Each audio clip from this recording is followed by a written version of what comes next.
Situation room में खुशामदीद। नाज़रीन, आज फिर कराची में 2 फौजी जवान शहीद हुए और इसके साथ साथ वसीम अख्तर साहब का एतराफ़ी बयान आया, आप देख रहे होंगे टीवी स्क्रीन्स पर। सीएम भी तब्दील हुए, ये तो आज की मोटी मोटी खबरें हैं। मगर कराची पे आज हम बात करेंगे और अभी मैं अपने फाजल पैनलिस्ट का भी आपसे तारुफ करवाता हूँ। कराची एक ऐसा शहर है जो पाकिस्तान के GDP में 20% कंट्रीब्यूट करता है, 50-55 बिलियन डॉलर, तकरीबन 50% टैक्स वहाँ से आता है। भत्ता कितना देते हैं उस शहर के लोग, ये तो अल्लाह ही जानता है।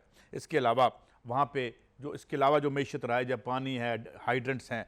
आज हम गुफ्तगू करेंगे, आज की बात भी करेंगे कि आज वहाँ क्या हो रहा है, मगर आज की बात नहीं हो सकती जब तक हम गुजरे हुए कल से ना जोड़ें। और ये भी हम अपने फाजिल दोस्तों से जो हमारे मेहमान हैं उनसे पूछेंगे, इन हालात को इस मकाम पर कौन लाया है, किसने बेस बदला। सियासतदानों का, जराइम पेशा लोग जो कहा जाता है, जिस तरह आज हमारे साथ होंगे जनाब डॉक्टर सगीर अहमद, पाक सरजमीन पार्टी के जो मेंबर हैं, वो भी हमारे साथ होंगे, वो भी हमें बताएंगे। और वो कहते रहे हैं कि ये जराइम पेशा लोग हैं। हमारी सुप्रीम कोर्ट कहती है कि जराइम पेशा लोग हैं इन सियासतदानों के भेस में। इसी तरीके से और फिर कोई कहे ना कहे, जुर्म की एक मैशत जो वहाँ राइज है और जो किसी हद तक पसपा हुई थी रेंजर्स के बाद, फिर से यूँ लगता है सर उठा रही है।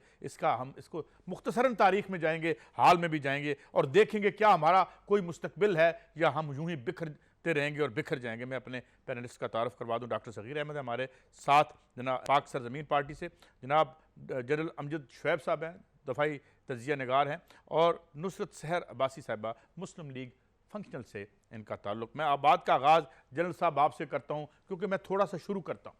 ये शहर हमारे खूबसूरत तरीन शहरों में से था। 60-70s अगर आपको याद हो, आपने नौजवानी में जब फौज ज्वाइन की होगी तो बड़े टूरिस्ट आते थे, जदीद शहर था। आप ज़रा मुख्तसरन ये फरमाइए कि इसे जुर्म की राह किसने दिखाई, ये कैसे इस मकाम पर पहुँचा और सियासत से जुर्म का सफ़र आगाज़ मुख्तसरन कैसे हुआ जनरल साहब? बिस्मिल्लाहिर्रहमानिर्रहीम। देखिए, बात यह है कि आप सब जानते हैं कि ये सियासत में दहशत गर्दी, शिद्दत पसंदी, ये पॉलिटिकल पार्टीज़ ने अपने अपने विंग्स बनाए और ये सुप्रीम कोर्ट ने बिलाखिर आपको इस पे निशानदेही करके दी और बरमला कहा कि ये पार्टियां जो हैं इनके मिलिटेंट विंग्स हैं और उसकी वजह से शहर का अमन तबाह है। लेकिन उसके साथ साथ इस कराची में दौलत बहुत थी, आबादी बढ़ती गई, बाहर से लोग आए, वहाँ के लोग मौजूद थे और ये जो दौलत थी ये बुनियादी तौर पे ये महवर बन गया आपके मुल्क में जराइम का, क्योंकि ये पैसा ही है जो इंसान को गलत रस्तों पे चलाता है। और जब उसको साहिब इक़्तिदार लोगों की सरपरस्ती हासिल हो, क्योंकि उनकी भी लालच और उनके भी पेट नहीं भरते, तो फिर जराइम पेशा लोग उनकी सरपरस्ती में आ जाते हैं और इस तरह ये खेल जो है वो बिगड़ता बिगड़ता, जैसे हम कहते हैं माशी दहशत गर्दी और आम कत्ल गारत वाली दहशत गर्दी, ये सारी चीज़ें फिर खुल के चलती हैं। और ये 80 की दहाई से ज़्यादा तबाही आई, क्योंकि 70 की दहाई में मैं ख़ुद वहाँ पोस्टेड रहा हूँ और बेखौफ ख़तर आप आधी रात जनरल साहब, ज़ियाउल हक का कितना दखल था इन हालात को ख़राब करने में या जुर्म को सियासत में मुतारफ करवाने में? जनरल ज़ियाउल हक का कितना उनसर था? उनके नाकदीन कहते हैं कि सरासर उनका ही उनसर था, मगर आप क्या समझते हैं, रियलिस्टिक एस्टीमेट क्या है? देखें, बात यह है कि जहाँ तक कराची के अमन का ताल्लुक है, जब जनरल ज़ियाउल हक आए तो वहाँ पर नेशनलिस्ट का बड़ा ज़ोर था और वो खासी बड़ी एक अलहदगी की तहरीक की तरह चल रही थी और उसी को गालिबन काउंटर करने के लिए, मुझे इसका ज़ाती तौर पे मैं शाहिद नहीं हूँ, ना मुझे इसका इल्म है क्योंकि मैं उस वक़्त उन पोजीशंस पे नहीं था, लेकिन ये कहा जाता है कि उन्होंने MQM को बनाने में काफ़ी किरदार अदा किया। उसके बाद जब ये MQM के और बाकी लोगों के, इवन ये सरहद से आए हुए KPK से आए हुए लोग भी, इनके साथ लड़ाइयाँ हुई, पंजाबी MQM के साथ लड़ाई हुई, फिर पख्तून और इनका हुआ, फिर सिंधी और इनके, तो ये एक ऐसा चक्कर चल निकला कि वहाँ पे हर किसी को अपने मिलिटेंट विंग्स बनाने की ज़रूरत गालिबन पेश आई। और मुझे याद है कि जब 92 में हमने ऑपरेशन किया तो उस वक्त ज़्यादातर MQM का ज़ोर था, जिसकी वजह से हमें वो ऑपरेशन करना पड़ा और MQM के ही लोग थे जो कि उस वक्त कत्ल गारत में मुलव्वस थे। चुनांचे उनकी पकड़ दकड़ शुरू हुई, तो आप उसका लिंक जो है वो उस लिहाज से ज़ियाउल हक से जोड़ सकते हैं कि अगर MQM उनकी पैदावार थी, लेकिन उससे भी कहीं ज़्यादा, क्योंकि उस ज़माने में हमने ऑपरेशंस किए लेकिन वो अधूरे छोड़े गए इस वजह से कि MQM हुकूमत में पार्टनर थी और वो हमें ऑपरेशन से रोक दिया गया। लेकिन उससे कहीं ज़्यादा ये 2007 तक की जनरल मुशर्रफ की हुकूमत में इनको बहुत ज़्यादा खुली छुट्टी मिली। उसमें तो अब जनरल साहब आप हम बाद देखिए में कि आएंगे, क्योंकि 2007 मुशर्रफ के हवाले से तो जो आज कन्फेशन आया है इस वक्त जनाब वसीम अख्तर साहब का, उस पर भी बात करते हैं, मगर मैं आपकी बात को लेके आगे बढ़ता हूं। जनाब हमारे साथ मौजूद हैं डॉक्टर सगीर अहमद, जो कि पहले MQM में ज़ाहिर थे, उन्होंने उसके बाद उसको छोड़ा और वो जो एक इल्ज़ामात सामने आए पाक सरजमीन पार्टी से उनका ताल्लुक। डॉक्टर साहब, मेरा आपसे सवाल ये है कि एक तो आप एक ज़माने में रहे, फिर आपने बड़ी एक दर्द भरी एक हमने आपकी वो प्रेस कॉन्फ्रेंस भी देखी जिसमें आपने बताया कि ये जुर्म का क्या मामला था।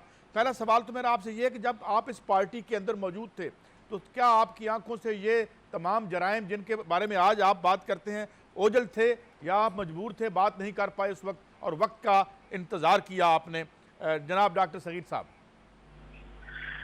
जी साहब, इसमें जो सूरत हाल है, ये मैंने जिस तरह अपनी प्रेस कॉन्फ्रेंस में वाजे किया था कि ये सूरत हाल जब सामने आना शुरू हुई है, ये सारी सूरत हाल कब सामने आना शुरू हुई है? डॉक्टर इमरान फारूक के मर्डर के बाद ये सूरत हाल तश बाम हुई और 2010 में मर्डर हुआ और उसके बाद से ये तमाम चीज़ें आना शुरू हुई हैं। और ख़ासतौर पर तो 2012 बल्कि मैं 12 और 13 कहूँगा बड़ा सिग्निफिकेंट है इस मामले में कि बहुत सारी चीज़ें आई जिसमें रॉ के साथ रवाबित सामने आए, जिसमें मनी लॉन्ड्रिंग का केस सामने आया। मैं और आज भी कहता हूँ एक बात के MQM की हायरार्की में हर आदमी को कहीं अगर आज ये कहें कि राब्ता कमेटी के लोग हैं कि उनको सब पता होगा, नहीं पता होगा। पार्लियामेंटेरियंस को अगर ये परसेप्शन है कि पता होगा तो बिल्कुल नहीं पता होगा। ये एक बिल्कुल डिफरेंट चैप्टर है। एक MQM का इमेज है जो एक सॉफ्ट इमेज है, वो इमेज है जो MQM पॉलिटिकल पार्टी है, MQM के लोग पार्लियामेंटेरियंस हैं, गवर्नमेंट में जाते हैं या जो भी तरीकाकार है उसका हिस्सा बनते हैं, जो लोगों में पॉपुलर है। दूसरा एक और फेज है जो उसके बाद सामने आने शुरू हुआ। डॉक्टर साहब के जब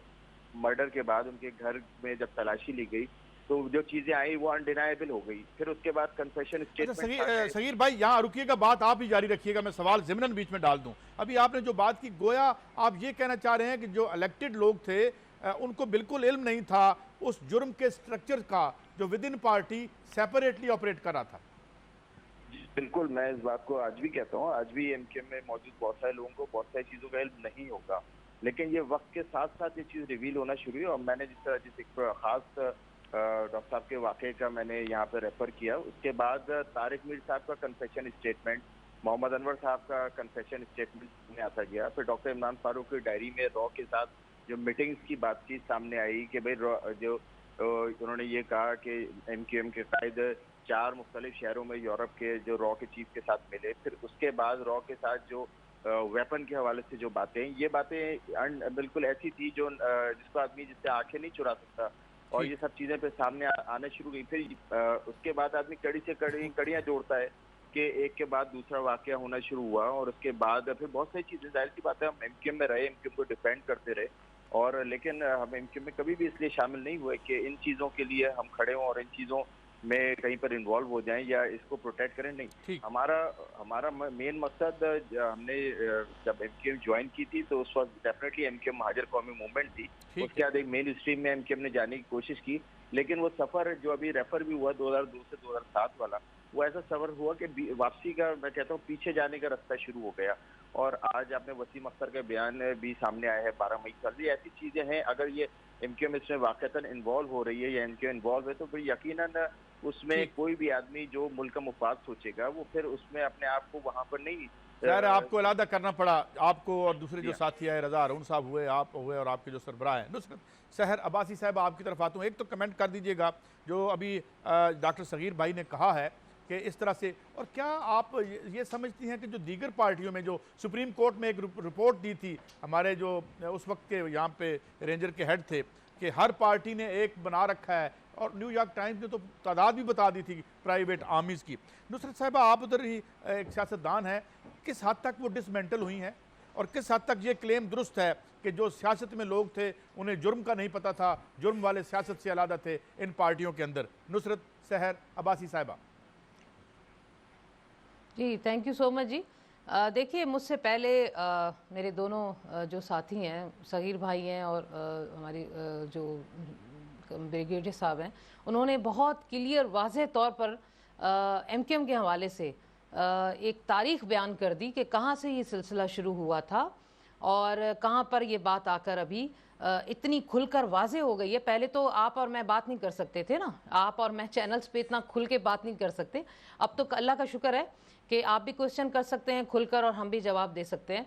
तो जनाब बिल्कुल ये सही है, और इसकी सबसे बड़ा सबूत तो यही है ना कि सुप्रीम कोर्ट के जो डिसीजन आया उसमें ये चीज़ आ चुकी है कि उसमें सिर्फ MQM नहीं है, इसमें तो पीपल्स पार्टी का भी नाम है, उसके अंदर भी मिलिटेंट विंग्स हैं, जमात इस्लामी का भी नाम है। 3 जमातों का तो मैं बिल्कुल क्लियर कह सकती हूँ कि इन तीनों पार्टीज के लिए कहा गया था कि भाई आपके अंदर अस्करी विंग्स हैं, इनको आप अपनी पार्टी से अलग करें। इसी वजह से जो है वो कराची का, और कराची के बाद फिर लाजमी है जब कराची का अमन खराब होगा तो उसके असरात पूरे पाकिस्तान पर पड़ते हैं, तो इनको हटा दी। लेकिन मेरे ख्याल में मुश्किल हो गई, काफ़ी ऐसा रेड भी किया गया और काफ़ी ऐसी चीज़ें खुलकर सामने आई। जमात इस्लामी के हवाले से भी हमने देखा, उनके भी काफ़ी दफातर पर रेड हुआ, और पीपल्स पार्टी तो कभी इस चीज़ को मानती नहीं, ना ही उन्होंने कन्फेस किया कि हमारे यहाँ भी कोई मिलिटेंट विंग्स है। हालांकि उज़ैर बलोच आपके सामने आ चुका, डॉक्टर आसिम की बात है, इसके अलावा और आहिस्ता आहिस्ता खुलकर सामने आ रहे हैं। असद खलल अब पकड़ा गया, एक बहुत अभी यानी आहिस्ता आहिस्ता, लेकिन उसके बावजूद जनाब आप ये देखेंगे कि बाकायदा उनको डिफेंड करते हैं। एक चीज होती है कि ठीक है हमें नहीं पता था, MQM का चले ये है कि वो कह देती है कि भाई हमें नहीं पता था कि ये इस तरह के उनमें चीज़ों में थे, हालांकि पता अंदरूनी तौर पर वो इन्वॉल्व हैं, लेकिन ये खुलेआम ये कहते हैं कि डिसोन करते हैं। सौलत मिर्जा की मिसाल आपके सामने है, उसने खुद कहा था कि टिश्यू पेपर की तरह हमें यूज करके फेंक दिया जाता है, तो ये चीजें सामने है। लेकिन पीपल्स पार्टी की आप देखिए ना दीदा दिलेरी कि वो आपको कभी भी उज़ैर बलोच के साथ बैठकर मूवियां बन रही हैं, तस्वीरें बन रही हैं, हलफ उनसे ले रहे हैं, आप डिनाई कर रहे हैं। मैडम आपसे ही सवाल है, देखें ठीक है ये पार्टी, अभी जनरल अमजद शुएब साहब ने बड़ी जरूरतमंदाना बात की, वो एक साबिक फौजी हैं, कि यहाँ पर जो मैं आपकी बात को जारी रखूंगा, मुझे एक ब्रेक की तरफ जाना है, मगर सवाल छोड़े जाता हूँ नुसरत साहिबा आपके लिए कि यहाँ पे जो पॉलिटिकल जो लोगों का जो पॉलिटिकल पार्टीज की जो एक फॉलोइंग थी उसको तोड़ने के लिए ज़ाहिर है रियासती इदारे भी उसमें शामिल थे और ज़िया उल हक साहब मौजूद थे, तो हम इसमें भी आके बात करेंगे और फिर ये देखेंगे कि जिस तरह फैज़ ने कहा था सो गो सबको हम सागर बादा तो नहीं था, ये शहर उदास इतना ज़्यादा तो नहीं था, तो इसमें किस किस का कितना कितना हिस्सा है, फिर आखिर में जाके हम देखेंगे क्या इसका कोई हल है या ये बर्बादी अब तकदीर में लिख दी गई है कराची के लोगों की। हमारे साथ रहिए, आते हैं ब्रेक के बाद।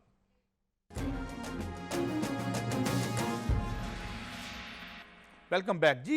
नुसरत सहर अब्बासी साहिबा आपकी तरफ चाहूँगा आप बात मुकम्मल करें। ये लोगों का मैंडेट चुराने के लिए और लोगों के मैंडेट और जो पॉपुलर विल है उस पर अपनी विल को मुसल्लत करने के लिए जो मार्शल लॉ में और ख़ास तौर पर ज़िया उल हक साहब के ऐद में हुआ, तो आप समझती हैं कि वो बुनियादी जिम्मेदारी तो उनकी थी जो इन्हें घेर घार के तैयार करके ले आए। बाद में बात करते हैं वो तालिबान जो उन्होंने बनाए थे। नुसरत सहर अब्बासी साहिबा। जी जी बिल्कुल आप सही कह रहे हैं। अब इसका बहुत अच्छा तज्जिया तो सगीर भाई ने भी किया और उन्होंने भी कि ये मुशर्रफ और ज़िया उल हक के दौर से ये सिलसिला शुरू हुआ, क्योंकि आप खुद जानते हैं, हमें भी पता है कि उससे पहले इतना MQM के हवाले से लोगों के पास बात करने को नहीं था, ना इतनी उनकी मेजॉरिटी थी असेंबली में। लेकिन आपने देखा, मैं नहीं कह रही, हाँ सबको पता है कि मुशर्रफ के दौर में बाकायदा इनको सपोर्ट किया गया, इनको इनकी ताकत बढ़ी। तो अब देखने की ज़रूरत ये है कि अब इन हालात में देखिए जो चीज़ें खुलकर सामने आ रही। आज वसीम अख्तर का जो स्टेटमेंट आया है ना, इससे पहले आप सोच सकते थे क्या इस तरीके से भी कभी होगा कि इनके इन शख्सियात का कन्फेशन आ जाएगा और वो एतराफ़ करेंगे कि हाँ हमने ये सब कुछ किया था और फला फला लोग इसमें इन्वॉल्व थे, आप चाहें तो मैं उनको गिरफ्तार करवा सकता हूं। देखिए ये मैं और आप अपनी तौर पर इसको मैनिपुलेट करके नहीं बोल रहे हैं, ये उनका अपना बयान है जिसको हम कोट करके चैनल्स पे आकर बोल रहे हैं। तो ऐसी बहुत सारी चीजें हैं। तो यही चीज है कि अगर पार्टीज अपने अंदर देखें, सियासत का मकसद ये थोड़ी है कि आप दहशतगर्दी फैलाएं, और जो मकसद सियासत का है कि आप लोगों को वोट से कैंडिडेट से आते हैं तो उनको सर्व करें ना। कराची के हवाले से रोना रोते हैं हम लोग, कराची का मैंडेट MQM के पास रहा, जमात इस्लामी के पास रहा, पीपल्स पार्टी के पास रहा।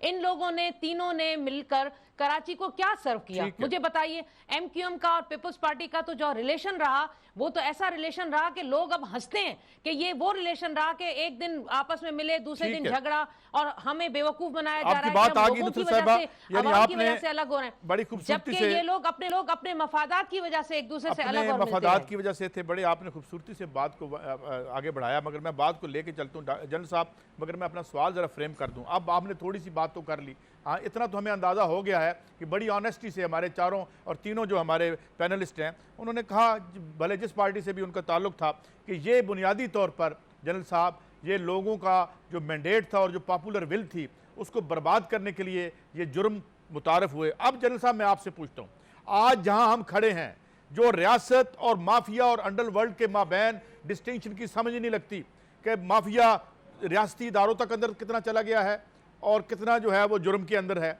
इस रूलिंग एलीट इन लोगों और इस हालात की मौजूदगी में किसी हद तक पसपा किया है हमारी रेंजर्स ने। आपको लगता है कि हम कराची रिट्रीव कर लेंगे?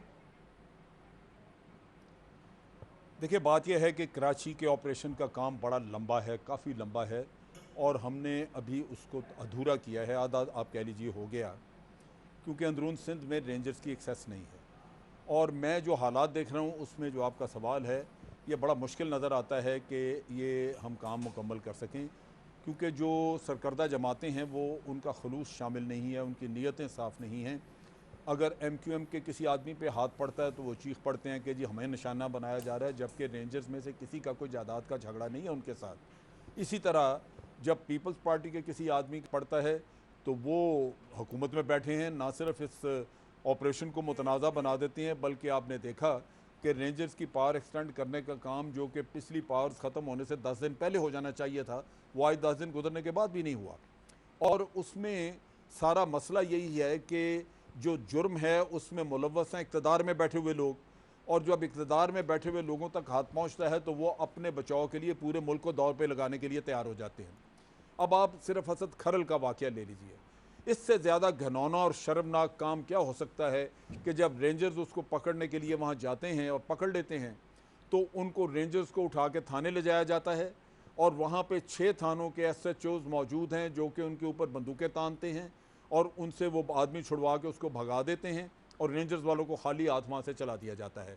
ऐसा घिनौना काम सिर्फ पाकिस्तान में हो सकता और कहीं नहीं हो सकता। अगर होता तो ये पुलिस वाले सारे जेल में होते अगर कोई और करता तो। और फिर कानून का सहारा लिया जाता है कि रेंजर्स को अंदरून सिंध में जाने की इजाज़त नहीं। भाई अगर एक कराची में जुर्म करके एक आदमी अंदरून सिंध भाग जाए तो उसको जाके कौन पकड़ेगा?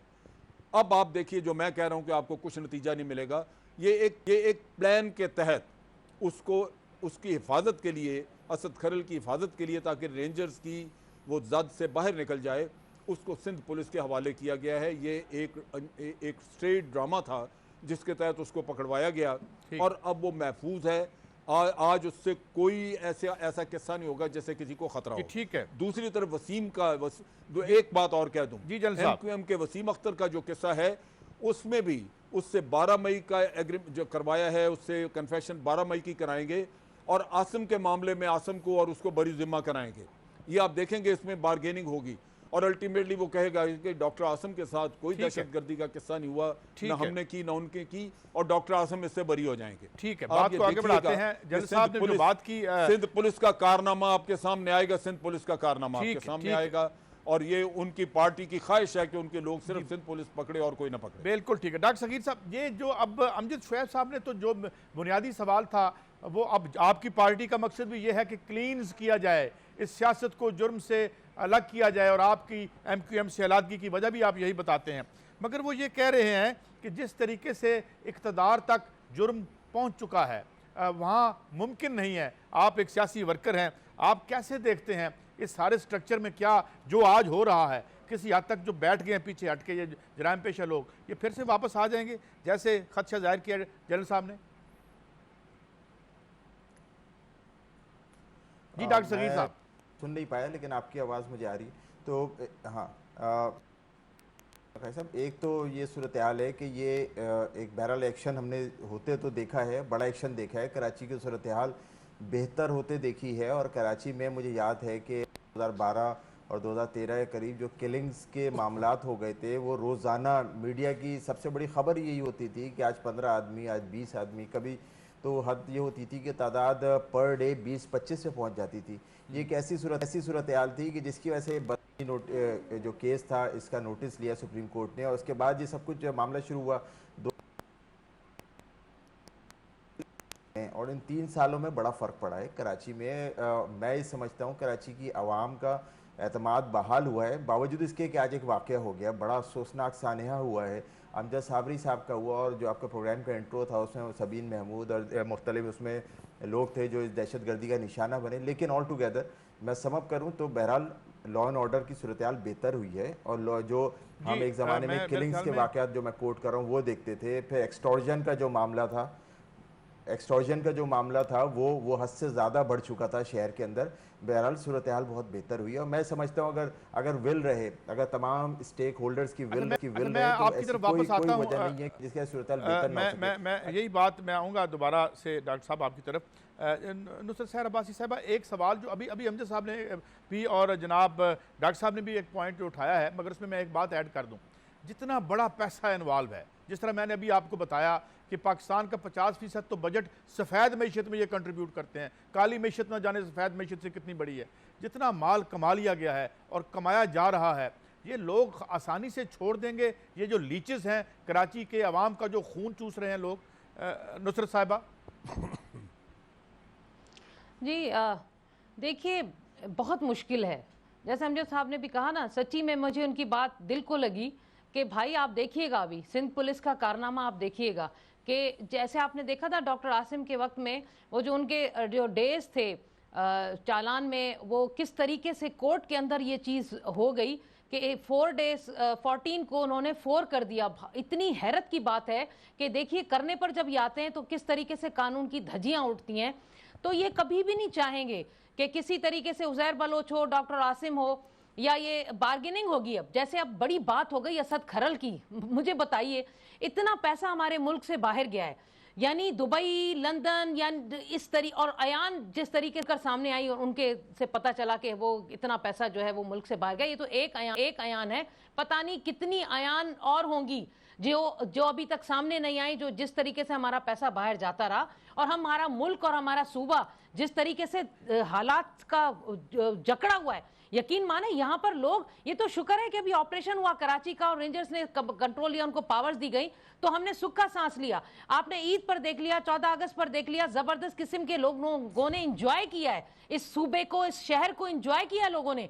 लोग बाहर खुश हैं, बहुत उनको तमानियत है। लेकिन क्या तमानियत, अभी आज जो इतना अफसोसनाक वाकया हो गया, हमारे 2 फौजी जो सिपाही हैं उनके साथ जो जुल्म कर दिया, ये वो सोच है जो बैठी हुई है, जिसमें मैं बिल्कुल कहूंगी कि इस वक्त की जो गवर्नमेंट है वो जरासर उसमें इन्वॉल्व है। उस 8 साल दौरे हुकूमत में उन्होंने इस मुल्क को, इस सूबे को दिया क्या है, मुझे बताइए ना। यहाँ पर बैठे और दिया क्या उन्होंने, हमें तो कुछ नहीं दिया, इस मुल्क को कुछ नहीं दिया, लेकिन खुद को जरूर दिया है। उनके असासे उठाकर देख लीजिए, कोई इस पर बात क्यों नहीं करता कि जनाब इनके असासे जो पहले कर्टस में चलते थे आज 8-8 प्राडो लेकर चलते हैं। लंदन, दुबई में उनके बैंगलोर्स हैं, प्लाजा हैं, होटल्स हैं। भाई कहां से आए, कोई तो जवाब मांगे ना, उनसे कोई नहीं पूछता। इसका एहतसाब होना चाहिए। जिन दहशत गर्दों को इन्होंने फैसिलिटेट किया है उसका एहतसाब होना चाहिए। लेकिन क्या करें, जब असद खरल जैसे बंदे को ये रेंजर्स के हाथों से छीन कर ले जा सकते हैं। हम कितने बदनाम हो चुके हैं पूरी दुनिया में। मुझे बताइए हम अपना मुंह लेकर कहां जाएं कि जहां की पुलिस दहशतगर्दी कर रही है। यही पुलिस है ना जिसमें इन्होंने कहा, सुप्रीम कोर्ट का ऑर्डर था कि 50% लोग जो हैं वो क्रिमिनल भर्ती कर दिए गए। ये वो क्रिमिनल लोग थे ना जनाब जिन्होंने ये सारी कार्रवाई की। तो मुझे बताइए इनसे आप उम्मीद क्या कर सकते हैं कि ये क्या आगे आप जो चेंजिंग ला रहे हैं, फेसेस चेंज हो रहे हैं, सीएम चेंज हो रहा है, इन चेंजेस से कुछ नहीं होने वाला। हमारी किस्मतों में जो लिखा हुआ है ये लिखा हुआ है। जी सगीर भाई, मैं यही बात आपकी तरफ लाता हूं। ये बताइए कि ये जब इलेक्शन होता है, जब इलेक्शन ये लास्ट हुआ, उसमें भी फिर वो 90,000 80,000 वोट तो वो ले जाते हैं। ये अलग बात कि 2.5 साढ़े 3 लाख की कॉन्स्टिट्यूंसी है। ये 1 लाख वोट क्या खौफ के मारे दे देते हैं, या वो पॉपुलर ही इतने हैं, या आप पॉपुलर नहीं हैं? जी डॉक्टर सगीर साहब। साहब मैं अपनी पिछली बात को रह गई थी और आप प्लीज मुकम्मल करें। आप चले गए थे। मैं ये कहना चाहता हूँ, देखिए इस मुल्क को ऑपरेशन की ज़रूरत मैं ये कहना चाहता हूँ, इस मुल्क को ऑपरेशन की ज़रूरत क्यों पड़ती है। अभी अमजद शोएब साहब ने भी ये बात की, जन साहब ने, कि 92 में ऑपरेशन हुआ, फिर 93-94 में ऑपरेशन हुआ। भाई जब आप ऑपरेशन करने जा रहे हैं तो अव्वल तो ऑपरेशन की ज़रूरत क्यों पड़ रही है, क्यों कानून इस कदर कमज़ोर हो जाए, क्यों कानून की बालादस्ती इस कदर कमज़ोर हो जाए कि अमन व अमान कॉम्प्रोमाइज़ होकर रह जाए, आपको फिर एक ऑपरेशन करना पड़ा। अच्छा, ये सिर्फ सिंध की नहीं, कराची की नहीं, पूरे मुल्क की बात कर रहा हूँ मैं। ये बात कर रहा हूँ तो विल तो पॉलिटिकली मुझे कभी किसी ऑपरेशन के पीछे नज़र ही नहीं आती है। ये हर दफ़ा कहीं ना कहीं से जिस तरह से ऑपरेशन हुआ, जनरल साहब ने बताया, ये खुद उस वक्त फ़ौज में थे, तो किस तरह से ऑपरेशन हुआ है, या इस दफ़ा जो ऑपरेशन पाकिस्तान के शुमाली इलाका जात में हुआ, ज़रब अज़ब है, फिर एयर स्ट्राइक्स हैं, फिर ये यहाँ का ऑपरेशन है, तो पॉलिटिकल विल तो मुझे अनफॉर्चुनेटली नज़र नहीं आती। हम वेट करते रहते हैं कि इस मुल्क में इतना पक जाए मामला, लावा इस कदर उबलना शुरू हो जाए कि फटने करीब, फिर हम अचानक दौड़ते हैं। अच्छा, ये भी सुप्रीम कोर्ट को कह देते हैं, सुप्रीम कोर्ट नोटिस नहीं लेती तो शायद इस तरफ भी कोई नहीं आता और ये सब कुछ एड्रेस होना शुरू नहीं होता। मैं ये कहता हूँ ऑपरेशन की ज़रूरत ही नहीं पड़नी चाहिए। कानून की बालादस्ती और अमलदारी इस हद तक होनी चाहिए कि किसी को ये जुर्रत ना हो कि वो कानून की धज्जियाँ उड़ा के रख दे। और आज भी मैं बड़े अदब के साथ कहता हूँ कि मैंने ये ऑब्ज़र्व किया पिछले 3 सालों में, मैं असेंबली में था, नुसरत बहन गवाह, मैं असेंबली में मैं नहीं समझता था कि मैं अपना कोई रोल प्ले कर रहा हूँ, और मैं एक बिल्कुल अटेंड करता था लेकिन बेदली के साथ करता, मैं मौज़ूआत पे नहीं शेयर करता था अपनी बात। लेकिन बात यह है कि ऐसी जो भी सूरत हाल हो, मैंने सूरत हाल थर की बात करूं, मैं जैकाबाद की बात करूं, मैं तो ये कहता हूं कि जिस तरह से डिसोन किया है पूरे सिंध को, ये अपनी जगह इतना बड़ा अलमिया है कि खुदा के वास्ते ज़रूरत इस बात की है कि लॉ एंड ऑर्डर का मसला हो, सोशल इश्यूज़ हों, सोशियो इकोनॉमिक क्राइसिस हो, उसको एड्रेस होना चाहिए। हम इंतज़ार करते हैं कि ऑपरेशन होगा, सही हो जाएगा, फिर वो जब ऑपरेशन होता है तो हाफ हार्टेडली होता है। मैं बहुत माजरत के साथ कहूँ कि ऑपरेशन के अहदाफ मुकर्रर करने की ज़रूरत है कि भाई टारगेट्स ये हैं आपके, जब तक ये टारगेट आप अचीव नहीं करेंगे, मुझे एक ब्रेक लेनी है, ऑपरेशन को कंटिन्यू, मुझे एक ब्रेक लेनी है, फिर मैं ब्रेक लेनी है, मगर जो आपने एक नुक्ता उठाया मैं उसी पे आगे बात को आगे बढ़ाऊंगा। सोशो इकोनॉमिक इश्यूज़ हैं, और वापस आके एक सवाल मैं छोड़ूंगा सब दोस्तों के लिए कि हम ऑपरेशन जो करते हैं, जब तक हम जुर्म पर मबनी मैशत को ख़त्म नहीं करते, इनके माल की जो कुमक इनको मिल रही है, जिसकी बुनियाद पर ये रियासती इदारों के सामने खड़े हो जाते हैं, उस मैशत को आप तहोबाला करके उसका रिश्ता इनसे ख़त्म नहीं करते, और ये हमें नहीं बताते कि 84 करोड़ रुपया कहाँ तक जाता है, इसके फाइनली कौन रिसिपिएंट हैं, ये नहीं बता सकती हमारी एजेंसियाँ। और जब तक हम उनको नहीं पकड़ते, हम अपने नौजवानों को शहीद करवाते रहेंगे। शायद यही बात आते हैं, इस पर बात को आगे बढ़ाते हैं।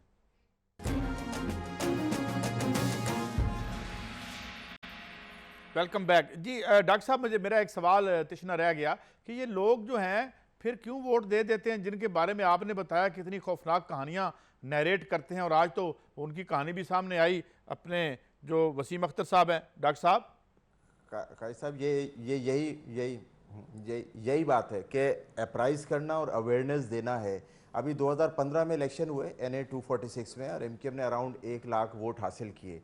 अच्छा, वो 1 लाख वोट MQM को कैसे हासिल हो गए? वो वोट इसलिए हासिल हो गए जब आप वो एक्शन करें कि जिससे सिंपैथी मिलनी शुरू हो जाए, और यही हुआ कि सिंपैथी मिलने लगी और वोट पड़ने लगे। जिस तरह से MQM की अप्रोच है, तो मैंने जो ऑब्ज़र्व किया कारकुनों के साथ या वर्कर्स के साथ, जिस किस्म का जो भी कुछ हुआ मामला, उससे एक सिंपैथी होती गई।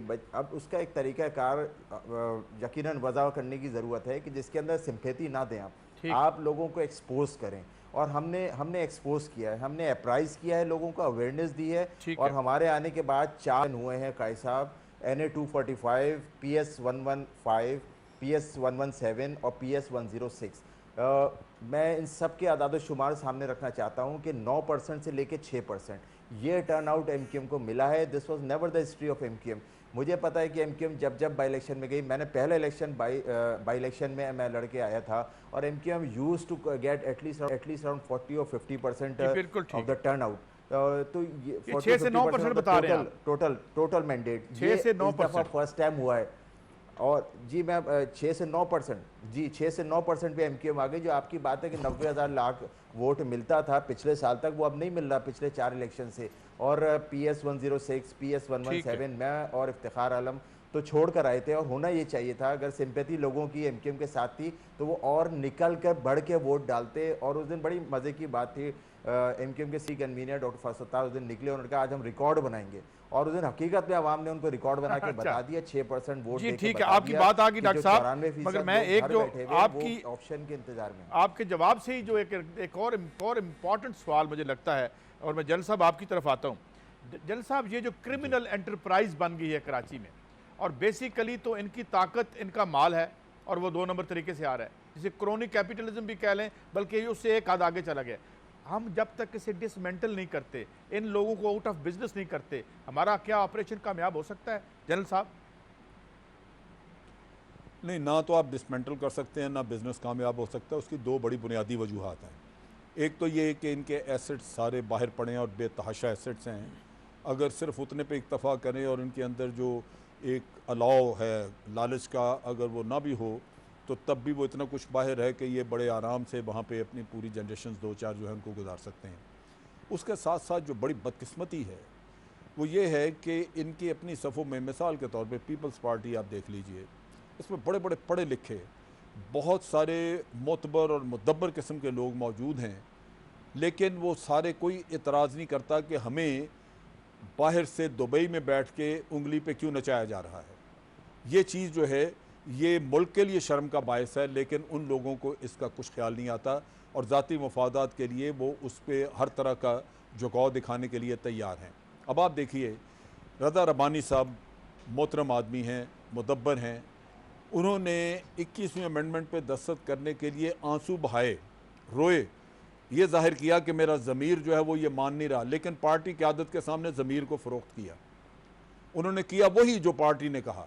अगर ज़मीर की आवाज़ थी तो फिर दस्तखत ना करते, लेकिन यह है कि ज़मीर अपनी जगह पे, लेकिन अगर पार्टी क़यादत कहे तो मुल्क जाए जहन्नम में, ज़मीर जाए जहन्नम में। आप जो पार्टी की क़यादत के वो कहें ताकि आप ज़िंदा रहें उस माहौल में और उसमें परवरिश पाते रहें अपने पॉलिटिकल सर्कल्स में। ये बड़ा जुल्म है।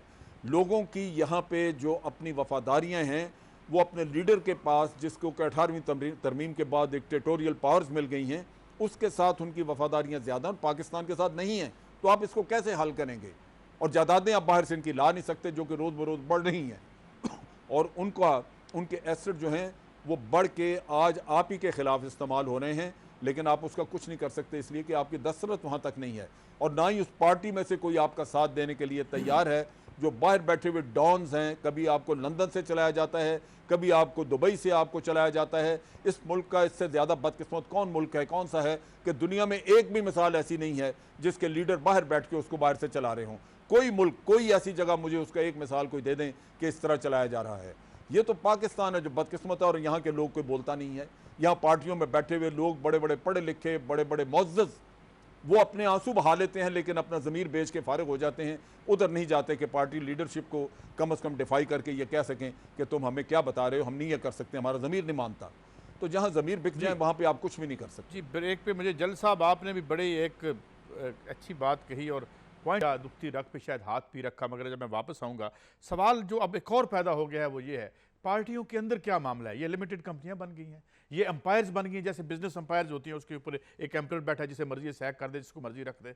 वो डेमोक्रेसी का रोज़ हमें मरोड़ उठता है, और सबसे अनडेमोक्रेटिक इंस्टीट्यूशन हमने इन पार्टीज़ को क्यों बना दिया है? शायद ये भी एक वजह है, और शायद उसी काले धन और मालियात की ये एक शाखसाना है कि पार्टियाँ जिन्हें जो अमरीत को पाश पाश करना चाहिए था, उसी का मदर बन गई है। ये मामला क्या है? वापस आते हैं, बात को आगे बढ़ाते हैं। वेलकम बैक जी। नुसरत सहर अब्बासी साहिबा, ये जो मैंने सवाल छोड़ा था, हम बड़ी जमूर की बातें करते हैं। मैं कल ही एक फिगर देख रहा था, एहसन इकबाल साहब ने दी है फिगर कि 3 में से 2 ख़ानदान या भूखे सोते हैं या एक खाने के नाम पर सब स्टैंडर्ड ग़िज़ा खाते हैं। ये तो जमूर का हमारे अशर किया हो। चलें, ये इस पर कभी बाद में बात करेंगे, मगर इस जमहूरियत को आगे बढ़ाने वाली जो पार्टियाँ हैं, उनके अंदर क्या सिस्टम है? उसमें जिसको दिल करता है, जो आपके खिलाफ हो, इमरान खान साहब निकाल देते हैं, अगर उनके खिलाफ जो है वजी साहब बोलें, इसी तरह नवाज शरीफ साहब हैं, इसी तरह पीपल्स पार्टी है। तो ये क्या सिलसिला है पार्टियों का? आपको कैसे लगता है ये दुरुस्त हो सकेगा? नुसरत सहर अब्बासी साहिबा। देखिए जी, हमने भी यही देखा, जमहूरियत और हर वक्त उसी के राग अलापना। देखिए, जमहूरियत का ये मकसद थोड़ी है कि आपने जमहूरियत के नाम पर जाकर घर घर वोट लिया, शहादतों का आपने जिक्र किया कि शहादतें पाई जमहूरियत के लिए, नो डाउट। हमने देखा कि हैं ऐसी शख्सियात जिन्होंने अपना आप शहीद करवाया। भुट्टो की मिसाल है, मोहतरमा बेनज़ीर भुट्टो की मिसाल है। लेकिन अगर जिस जमहूरियत के लिए बकौल उनके कि उन्होंने शहादतें दी, तो क्या वो जमहूरियत पनप रही है? क्या उस जमहूरियत का जो असल जो रूह है वो आपको नज़र आ रही है? ये तो उसकी आड़ में मैं कहती हूँ, उसकी आड़ में जिसको आप कहते हैं ना कि डिक्टेटरशिप है। यहाँ पर तो असेंबलीज के अंदर डिक्टेटरशिप चलाई जाती है, ऐसे इजलास चलाए जाते हैं जो कभी जमहूरियतों में सोच भी नहीं सकता है इंसान कि ये इस तरह भी हो सकता है। तो किस चीज़ की जमहूरियत, मुझे बताइए। नाम लफ्ज़ जमहूरियत और उसके पीछे आप वो तमाम काम करें जो सारे आप कहते रहे कि डिक्टेटर करता रहा, तो फिर ये लोगों को बेवकूफ़ बनाना छोड़ें। मेरे ख्याल में लोगों को भी अब अकल लेनी चाहिए। मुझे समझ नहीं आता कि लोग किस ट्रैक पे जा रहे हैं, क्या सोच रहे हैं। वैसे तो पीपल्स पार्टी की जमहूरियत का जो नारा है, रोटी कपड़ा मकान, और उसी को लेकर उन्होंने गरीबों के दिलों में जाकर घुसने की कोशिश की थी, लेकिन वो दूसरी लीडरशिप थी। इस वक्त लीडरशिप दूसरी है, वो गरीबों के करीब नहीं है, वो अमीरों के करीब है, वो वडेरों के करीब है, वो सरदारों के करीब है, जो ड्राइंग रूम में बैठकर फैसला करते हैं उनके साथ मिलकर। अवाम में कौन है, मुझे बताइए। कोई है अवाम में जो अवाम में जाकर बात कर रहा है? बिलावल भुट्टो, जिसको मैं भुट्टो नहीं कहूंगी, वो तो जरदारी है।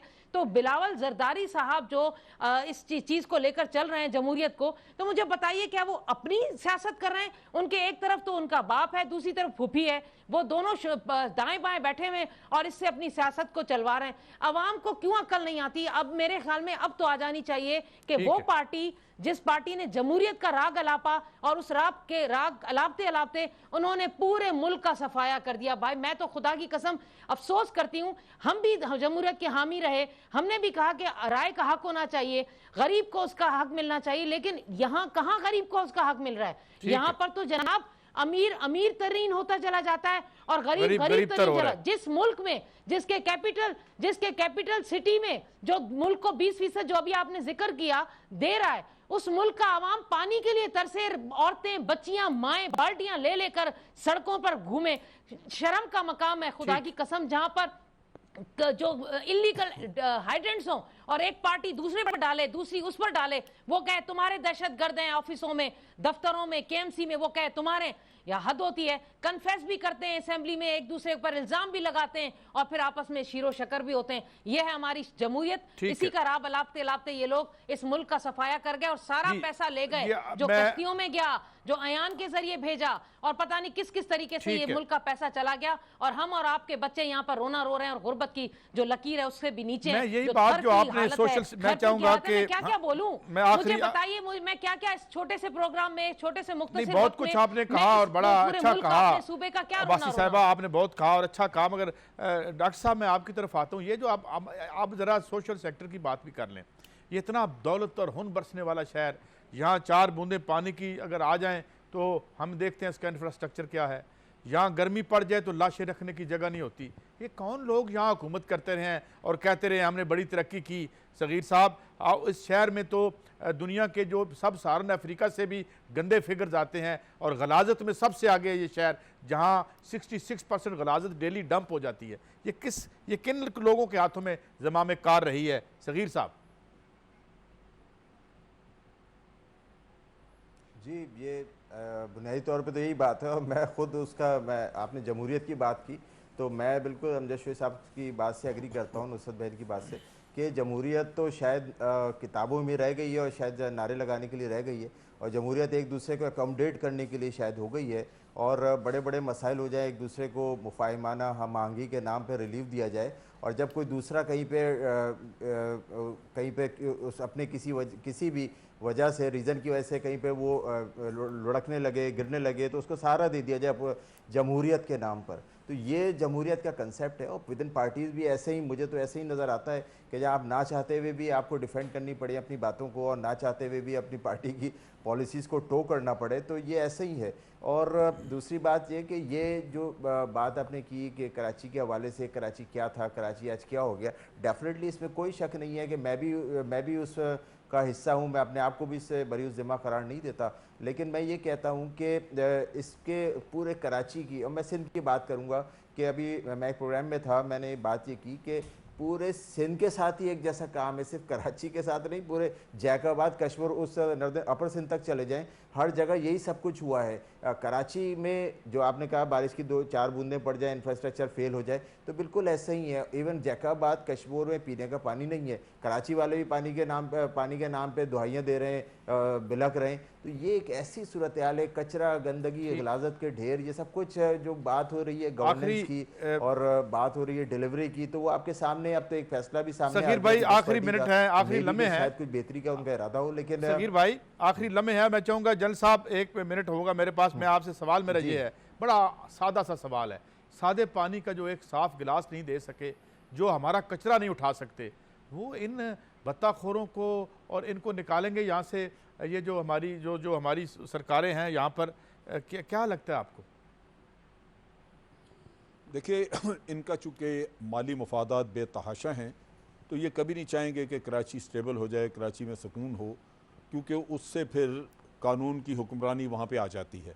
सो मेरा ख़्याल है कि ये इसी तरह रहेगा, क्योंकि पाकिस्तान में हमने ये बड़े अरसे से देखा कि अवाम में वो शऊर अभी तक नहीं आया जहाँ वो जमूर खुद उठ के इनके गिरबानों तक पहुँचे। अगर वो फ़ौज की तरफ देखना शुरू करते हैं तो वो मुनासिब नहीं है, उनको अपना हक खुद इनसे नोच के लेना चाहिए। जिस दिन इनके हाथ इनके गिरबानों पे आए, मामला दुरुस्त होने शुरू हो जाए। मैं प्रोग्राम को I have to leave it there. बहुत शुक्रिया मेरे मौजूद पैनलिस्ट का, मगर नाज़रीन जाते जाते मैं इतना अर्ज़ कर दूं, जो बात जनरल साहब ने, सगीर भाई ने भी कही और मोहतरमा अब्बासी साहिबा ने भी, कि जो लोग इस बर्बादी के बेनिफिशरी हैं, आपकी और हमारी बर्बादी किसी की आबादी है और किसी की मैशियत और नाजायज़ मैशियत उस पर की बुनियाद है। उस पर अगर कोई पानी बेच रहा है, कोई कचरा बेच रहा है और कोई जो आपके डेवलपमेंट के पैसे खा रहा है, तो ये लोग बेसिकली मिजरी के सौदागर हैं, ये मौत के सौदागर हैं। तो जब तक ज़माना कार इनके हाथों में रहेगी, और जनरल साहब ने कहा कि जब तक अवाम अपना हक ले नहीं पाते और अपने रियल जो रिप्रेजेंटेटिव्स हैं उनको नहीं तलाश करते या उनके रिप्रेजेंटेटिव्स उनके आगे नहीं आते, मामलात ऐसे ही रहेंगे। मगर इस दुआ के साथ कि कम से कम ये बात तो हो रही है, हालात ज़रूर बदलेंगे। इजाज़त दीजिए, अल्लाह हाफिज़।